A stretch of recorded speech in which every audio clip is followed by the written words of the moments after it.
যারা মুমিন আছে, মুমিনের নিজ নিজ অন্তর থেকে অধিক প্রিয় বেশি আমার রাসূল সাল্লাল্লাহু আলাইহি ওয়াসাল্লাম।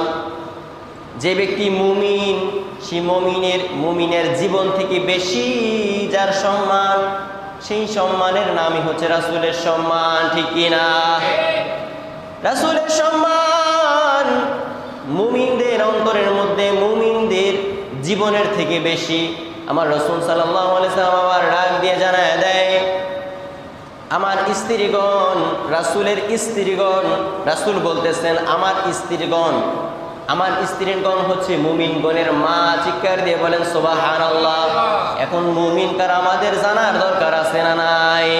যারা পূর্ণাঙ্গ অবস্থায় ঈমান আনিয়াছে, যারা পূর্ণাঙ্গ অবস্থায় বিশ্বাসকৃত হয়েছে রাসূলের প্রতি, আল্লাহ রাব্বুল আলামিনের প্রতি, যারা পূর্ণাঙ্গ অবস্থায় মুমিন হয়েছে, রাসূল